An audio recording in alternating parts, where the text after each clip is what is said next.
How's it going, everyone? It's Sam.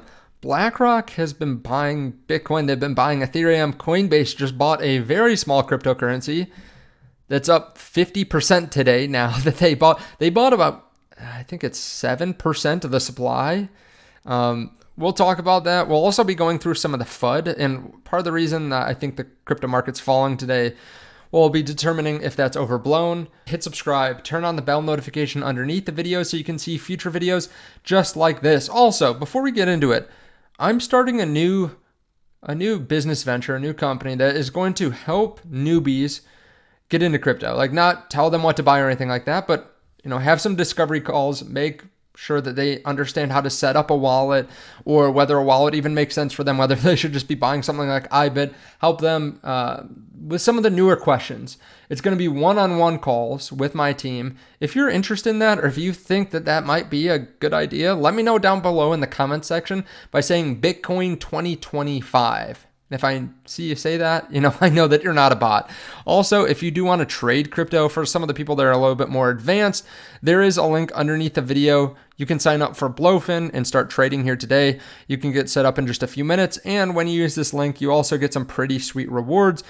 Depending on if you just complete some of the tasks, you can get Solana just for trading on the platform. You can get some extra Solana. So definitely check that out underneath the video. I like leverage trading. I think it makes sense to do during a bull market. You can make really large returns in very quick fashion as well, but always approach at your own risk. Now, let's look at this.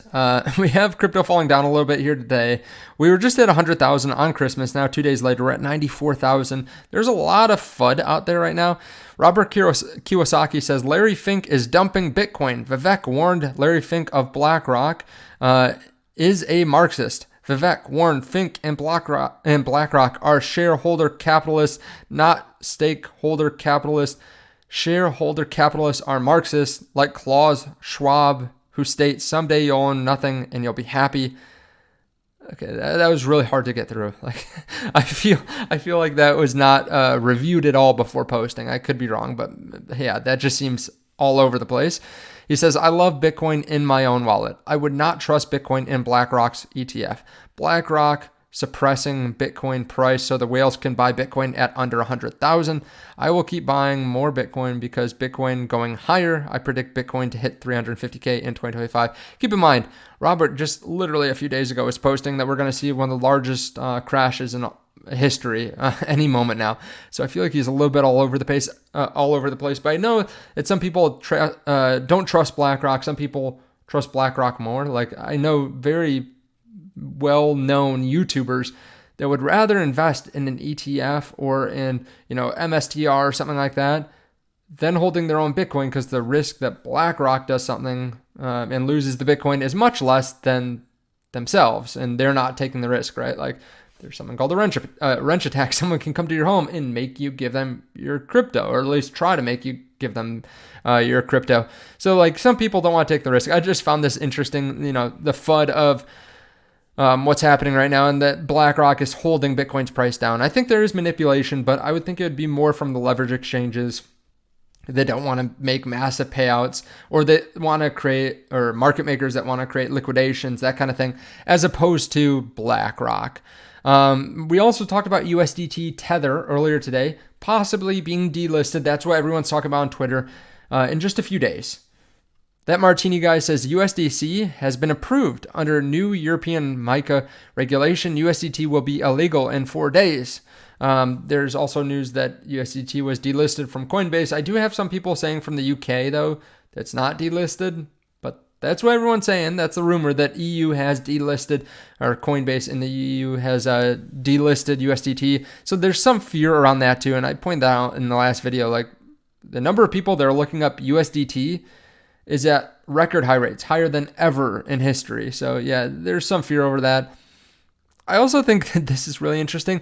The IRS has finalized rules requiring brokers to report digital asset transactions, including activity on decentralized exchanges. Starting in 2027, brokers must disclose gross proceeds from crypto sales and provide details about the taxpayers involved. I'm not really sure how this is going to go. I think there are going to be a lot of decentralized exchanges that just don't comply, and I'm not exactly sure what's going to happen to them because there's so many different decentralized exchanges. But I do think this will pull away from some people wanting to trade on decentralized exchanges. Like, it'll be easier to account for it, but also some people want to evade the taxes. Like, they don't want to have to pay taxes on all their trades. So I personally would honestly like if I knew every single cost basis without having to do much work, and someone was just sent to me at the end of the year. But there are people that will try to evade this.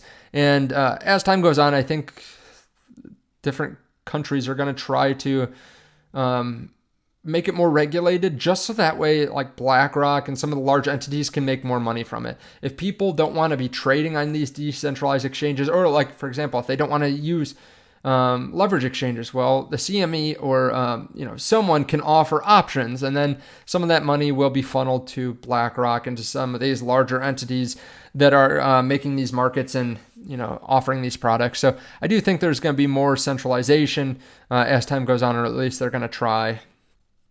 Take a look at this. A couple days ago, we had outflows from the ETFs. Yesterday, we had $475 million going to the Bitcoin ETFs.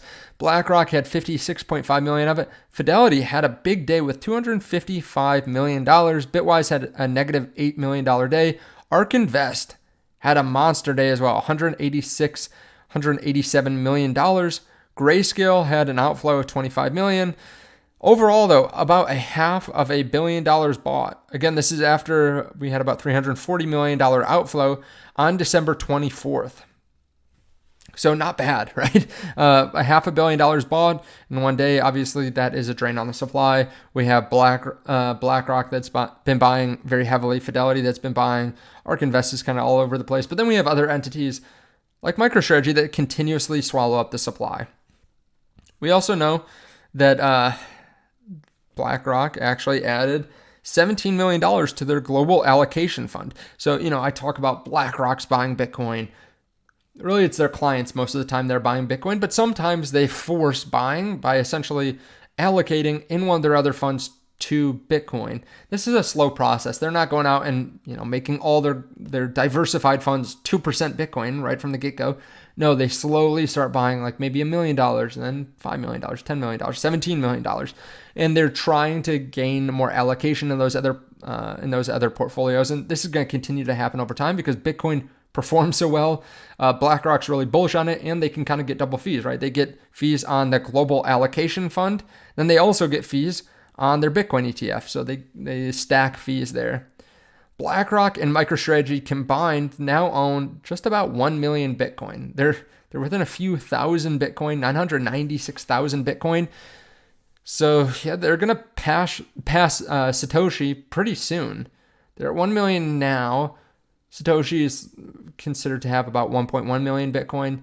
So the two of these combined will flip Satoshi probably in the next month or so, depending on the market. But I'll definitely cover that when it happens. BlackRock also bought some Ethereum.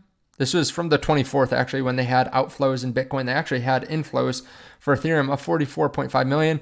I like looking at what they have in inflows because it does kind of show to what they're pushing and market sentiment at the same time. So there has been a bit of a rotation over the last week from Bitcoin, maybe into Ethereum. We've seen some larger flows into Ethereum, but obviously there has been a dip over the last day, and who knows what's happened since that.